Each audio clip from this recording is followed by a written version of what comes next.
vous remercie beaucoup de cette proposition d'intervention. Alors effectivement, je vais faire un pas de côté, plusieurs pas de côté, parce que je travaille donc en sciences politiques. Je ne travaille pas directement sur la question des soins palliatifs, ni plus largement sur la question de la fin de vie. Et en l'occurrence, la présentation que je vais faire n'est pas non plus centrée véritablement sur ces questions-là. Ce que je voudrais faire pour, disons, au moins proposer peut-être une montée en généralité sur la question de la politisation du traitement politique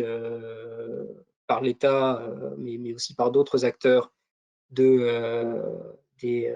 corps. C'est du coup donc, proposer cette montée en généralité et vous présenter au passage du coup un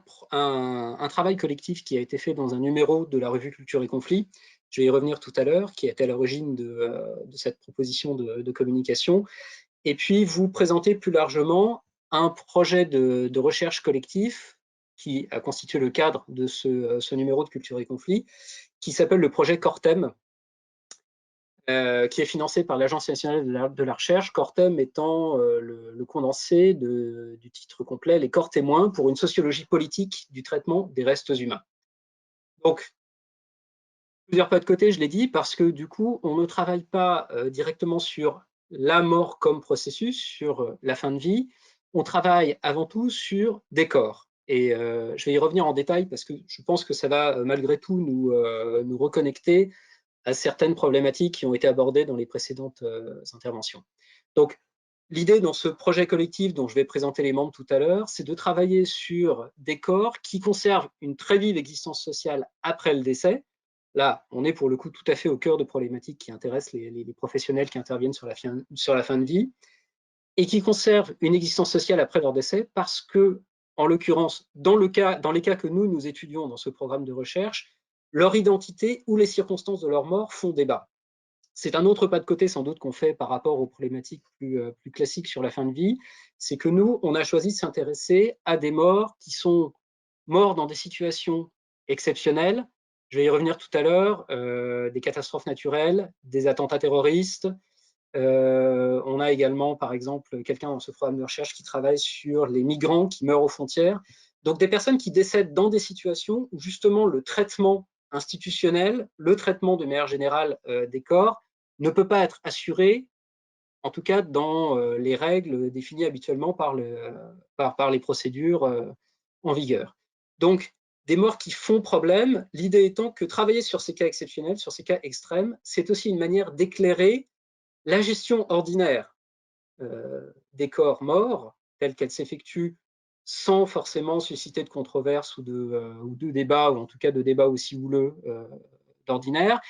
Et l'idée étant aussi de considérer que ces corps problématiques, ils mettent au défi le traitement ordinaire des corps. Ils mettent au défi la capacité notamment qu'ont les institutions étatiques à traiter les corps. Mais je vais y revenir. Donc,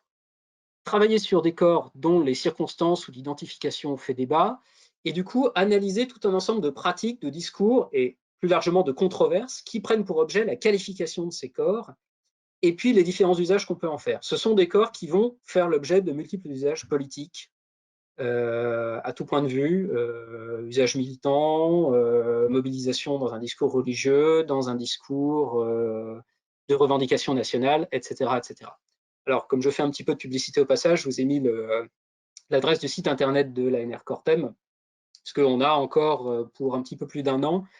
un travail collectif qui se déploie avec un séminaire attaché à ce programme et puis des interventions régulières. Alors, aussi, c'est, je pense, l'une des utilités potentielles de cette présentation, c'est de faire un petit retour sur la manière dont les sciences sociales se sont intéressées et s'intéressent de plus en plus à cette question du traitement, alors des morts en général et notamment des corps. Encore une fois, de la question de la matérialité des cadavres. Alors, il y a un contexte de retour des morts depuis une vingtaine d'années en sciences sociales. Il faut toujours se méfier de ce discours sur le retour de certaines problématiques. Les sciences sociales, anthropologie, sociologie, sciences politiques ou histoire n'ont jamais cessé de s'intéresser à la question des morts. Mais effectivement, depuis un certain nombre d'années, on assiste à un retour effectivement de ces questions. Ce qui n'est pas sans lien d'ailleurs, pour nous rattacher à la thématique d'aujourd'hui, avec le fait qu'on a de plus en plus de débats à la fois éthiques et de politique, et notamment de politique de santé, autour justement du traitement de la fin de vie dans les sociétés contemporaines. Donc il s'agit d'explorer les multiples liens entre les vivants et les morts. On a tout un ensemble de travaux autour de la question du deuil, de la manière dont les vivants vont donner un surplus d'existence aux morts, et de la manière dont les morts, de leur côté, si je puis dire, vont interférer dans la vie des vivants et vont continuer à jouer un rôle après leur décès. Je renvoie notamment aux travaux de Viviane Desprez, hein, qui a beaucoup travaillé là-dessus, au croisement de la philosophie et des sciences sociales. Donc, avec tout un ensemble d'objets, la mort comme processus, là on rejoint la question de la fin de vie, les morts en général, dans une perspective aussi bien de sociologie de la médecine que de sociologie des religions, etc., etc. Et puis, plus spécifiquement, donc, pour ce qui nous intéresse, nous, au sein de l'ANR Cortem, la question des corps morts, qu'on les considère comme des cadavres ou comme des restes humains, terme qui est emprunté à la médecine légale, qui désigne, pour le coup, des corps qui sont souvent réduits à l'état de fragments, à l'état fragmentaire, ce qui pose, là encore, énormément de problèmes en termes d'identification, en termes de traitement de ces corps. Alors, il y a tout un ensemble de travaux assez novateurs depuis une dizaine, une quinzaine d'années aujourd'hui autour de ces questions-là, notamment autour d'un objet bien spécifique qui est le traitement des crimes de masse, le règlement des situations de crimes de masse. Donc, suite, alors notamment aux crimes qui ont été commis en ex-Yougoslavie, à d'autres crimes de masse commis sur le continent africain ou en Asie, on a assisté en anthropologie à ce qu'on a appelé, ce qu'on appelle encore le forensic turn, donc une sorte de tournant vers la médecine légale, où un ensemble d'anthropologues, aussi bien du côté de l'anthropologie médicale que de l'anthropologie sociale, s'intéressent à cette question du traitement des corps. Alors là, avec tout un ensemble d'auteurs, j'en ai cité 3 ici, Francisco Ferrandis, Sarah Wagner, et puis en France, Elisabeth Anstedt, qui ont vraiment concentré leurs travaux sur la manière dont tout un ensemble de spécialistes, de techniciens, médecins légistes, mais pas seulement, s'intéressent au traitement des corps. Avec toujours une manière de problématiser et d'explorer l'ambivalence sociale du corps mort. Pauline Lenay y faisait référence tout à l'heure dans son intervention, c'est le fait qu'un corps, c'est à la fois une chose, c'est un élément matériel dont il faut faire quelque chose, dont il faut disposer, donc il y a un certain nombre de gestes techniques, médicaux ou d'ordre thanatopratique qu'il faut réaliser sur ces corps. Il faut en tout cas organiser leur inhumation. Et en même temps, ce corps, c'est une trace d'une personne, c'est encore une personne, c'est encore un sujet qu'il faut reconnaître comme tel. Donc ça veut dire qu'il faut l'identifier dans certaines situations. Et ça veut dire plus largement qu'il convient de lui témoigner certains égards et de lui rendre hommage. Donc, au fond, la plupart de ces travaux travaillent cette ambivalence du corps et la manière dont le corps, du coup, va acquérir une importance sociale, une importance morale et aussi une importance politique. Alors, au sein de Cortem, je vais aller un petit peu plus vite là-dessus, ce qui nous a intéressé, c'est que ces situations de problématisation politique des corps, on peut les identifier bien au-delà de la question des crimes de masse. On peut identifier dans le monde social aujourd'hui une multiplicité de situations, tout un ensemble de professionnels de la médecine, mais aussi de la religion, des acteurs judiciaires, etc., sont invités à expertiser, à analyser et à qualifier des cadavres dont l'identité ou les conditions de décès restent incertaines. Alors, il peut s'agir, et c'est étudié dans le cadre de Cortem, de migrants morts aux frontières. C'est le travail, par exemple, de Karolina Koledinsky dans notre programme de recherche. Dans mon cas, mais je laisserai ça de côté parce que c'est un cas un petit peu particulier, de condamnés à mort exécutés dans des circonstances douteuses dont les corps vont là aussi être expertisés. Il peut s'agir de victimes d'attentats, je le disais tout à l'heure, de victimes de catastrophes naturelles. Il peut s'agir, plus proche de nous, des morts de la rue, par exemple, qui sont là aussi prises en charge par des militants associatifs, par des médecins qui travaillent avec eux, etc., etc. Ce qui nous intéresse ici, c'est qu'autour donc de ces corps problématiques, il y a tout un ensemble de controverses publiques qui se développent et qui visent à faire parler ces corps, à les identifier, à leur attribuer un statut ou une valeur particulière. Et le dernier point qui nous a intéressé dans Cortem, c'est le fait que désormais, ce sont des débats qui se déploient non seulement à l'échelle nationale, mais aussi à l'échelle transnationale. C'est-à-dire qu'on voit de plus en plus circuler d'abord des techniques de traitement de ces corps, qu'il s'agisse de techniques de traitement médico-légal ou de logique d'hommage, d'inhumation, comment faut-il organiser les relations avec les familles de s'y disparus, etc., etc. Il y a tout un ensemble de bonnes pratiques qui circulent au niveau international. Et par ailleurs, il y a des institutions supranationales, Organisation des Nations Unies, Cour pénale internationale, pour en tout cas certains de ces corps, notamment autour des crimes de masse, pour là aussi s'emparer de la question du traitement de ces corps. Alors, je viens à la question de la politisation. Qu'est-ce qui fait que ces corps vont être particulièrement politisés? C'est que justement, une bonne partie de ces corps témoignent d'une crise de la capacité politique des États-nations contemporains à gouverner effectivement les morts. Les morts se sont assurés historiquement, l'État pardon, s'est assuré historiquement d'un contrôle, d'un monopole sur la qualification, sur le traitement des morts violentes. On parlait tout à l'heure de biopouvoir. Le revers de la biopolitique qui se met en place au XVIIIe, XIXe siècle, c'est une thanatopolitique, c'est-à-dire le fait que les États vont s'emparer progressivement du traitement des corps. Alors ça va passer par un monopole étatique sur l'enregistrement et sur le traitement des décès au cours du XIXe siècle, enfin, qui vraiment se concrétise au cours du XIXe siècle, l'institution du certificat de décès, la mise en place d'une enquête médico-légale systématique en cas de mort suspecte. Et ça va passer aussi par une politisation, dans le cadre notamment de la construction des États-nations au XIXe siècle, des morts qu'on va considérer comme des morts illustres. Je pense aux chefs d'État, à ceux qui sont considérés comme les pères de la nation, aux poètes nationaux, aux artistes nationaux, toutes situations qui ont été étudiées notamment en anthropologie par Catherine Verdery, anthropologue états-unienne, qui a montré comment les États-nations, dès le XIXe siècle, se construisent sur la mise en avant de certains morts qui deviennent des morts politiques, qui ont une importance politique, parce qu'ils représentent littéralement la nation, et donc on va leur faire des funérailles nationales, on va vraiment mettre en scène leur disparition. Alors, ce qui nous intéresse, encore une fois, au sein de Cortem, ce sont justement des corps qui ont été un peu moins étudiés, qui sont des corps qui ne sont pas moins politisés aujourd'hui, mais qui au contraire ont été relativement délaissés par les États historiquement et qui aujourd'hui échappent en partie à leur traitement. Alors c'est ce que le philosophe Grégoire Chamaillou a appelé les corps vils. Ce sont les corps des pauvres, les corps des criminels, les corps des étrangers. On a parlé tout à l'heure des migrants morts aux frontières, c'est-à-dire des corps de personnes qui, de leur vivant d'ailleurs autant qu'après leur mort, étaient traditionnellement peu ou pas prises en charge par les États. Alors ça ne veut pas dire évidemment qu'aujourd'hui il n'y a pas des politiques publiques de prise en charge de ces corps, mais cela veut dire, si on pense par exemple à l'exemple des morts de la rue, que cette prise en charge minimale, elle va être contestée par des associations, par des organisations militantes. Elle va faire l'objet d'une politisation. Il va y avoir réclamation d'une autre forme de prise en charge, d'une prise en charge moins anonyme, plus organisée, etc., etc. Sur la question des migrants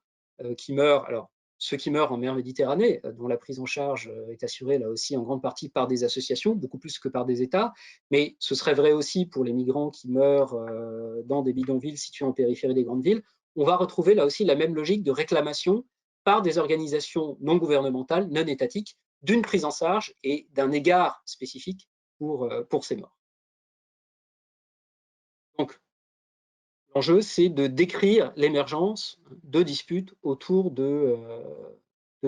ces morts traditionnellement peu, pas, ou en tout cas peu prises en charge par les autorités étatiques. Sur ce slide, je passe un peu plus vite aussi sur l'équipe réunie dans le programme Cortem. L'idée là, c'était de vous donner une idée aussi de la diversité des travaux qui sont effectués dans ce cadre-là. Mais je vais y venir en l'occurrence beaucoup plus directement en vous parlant du numéro de Culture et Conflit auquel je faisais allusion tout à l'heure et qui est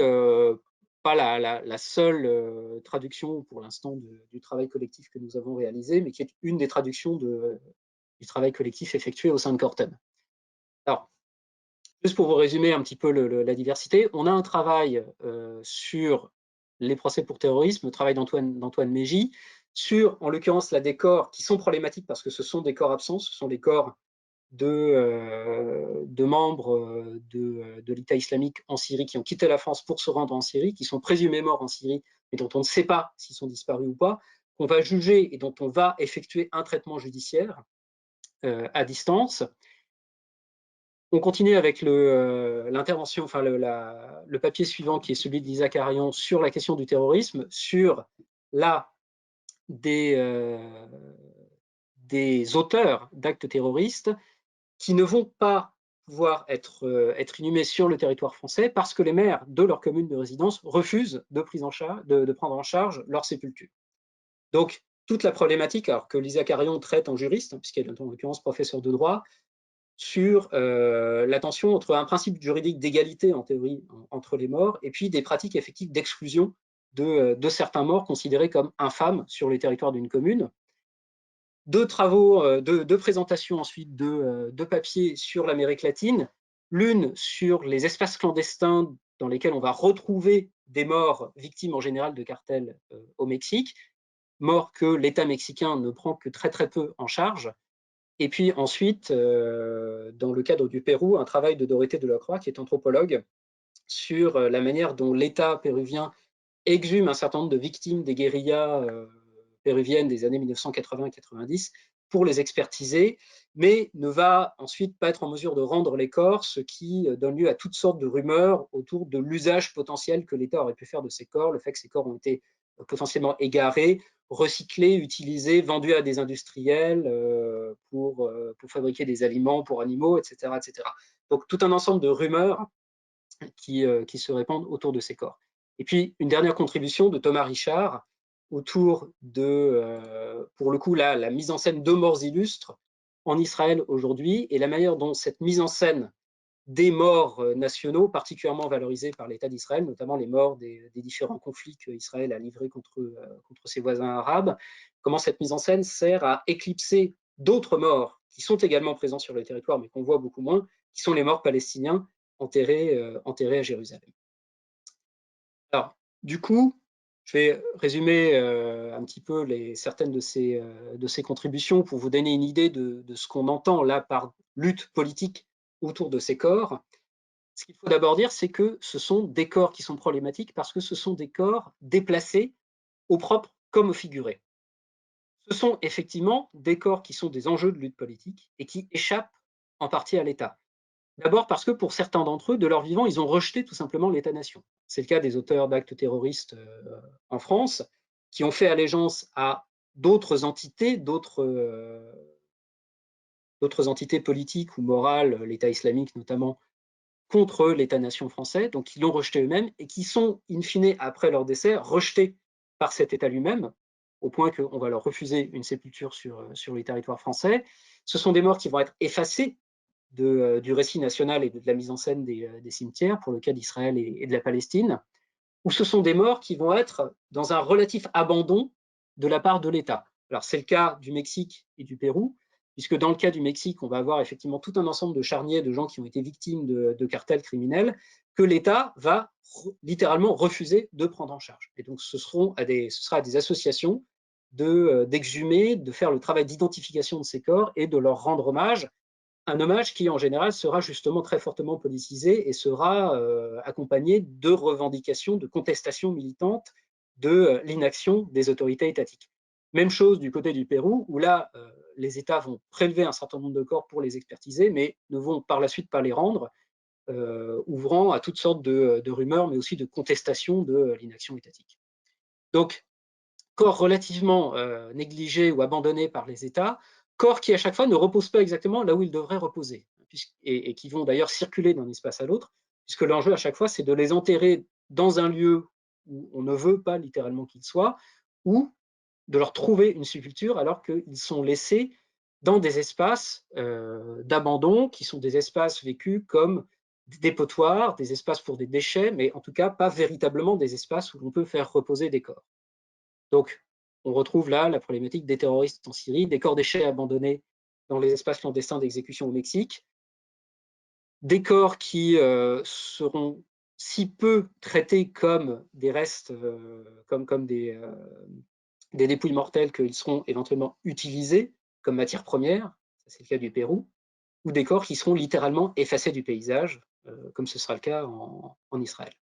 Donc, premier élément, ce sont des corps déplacés, et ce sont en même temps des corps qu'on va chercher à politiser, puisque à chaque fois, cette relative faillite de l'État à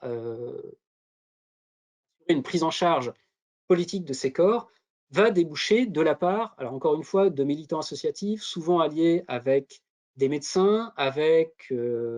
éventuellement des représentants religieux, avec parfois l'appui d'organisations internationales, hein, des Nations Unies, qui vont justement contester eux aussi l'inactivité des administrations d'État et réclamer que les États aient une politique un petit peu plus active de prise en charge de ces corps. On va avoir tout un travail donc de politisation de ces corps. Alors, ce qui nous a intéressé en l'occurrence dans ce numéro, c'est de nous apercevoir qu'au fil des contributions, on avait effectivement des tentatives de politisation, mais souvent des tentatives de politisation inachevées, voire qui se soldaient par un échec. C'est-à-dire qu'on a des acteurs non étatiques, encore une fois, militants associatifs et autres, qui s'emparent de ces corps, qui tentent d'effectuer une montée en généralité, de construire des controverses, de mobiliser des organisations internationales, etc., mais qui en général vont se heurter à la réticence des autorités étatiques à répondre et ne vont pouvoir vont être obligés de cantonner leurs controverses à une arène de débat, somme toute, assez restreinte. Donc, on va avoir une faible médiatisation des différentes affaires, un faible intérêt de la part de la justice ou des instances politiques nationales, et en définitive, peu de relais institutionnels des Nations Unies, en dehors de quelques cas exceptionnels, de quelques situations, qui ne vont pas déboucher sur une politisation effective. Alors, ce sera ma conclusion.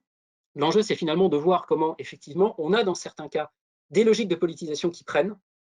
notamment dans certaines situations de règlement de crimes de masse, lorsqu'on est dans le cas, par exemple, de l'ex-Yougoslavie, étudié par Milena Jaksic, qui fait partie de notre programme de recherche, où là, pour le coup, effectivement, on a des choses qui vont être portées devant les juridictions internationales, mais on a aussi toute une multitude de débats qui ne vont pas dépasser une arène relativement restreinte, une arène locale, régionale notamment, dans le traitement des morts. Voilà, j'en terminerai ici et je vous remercie de votre attention.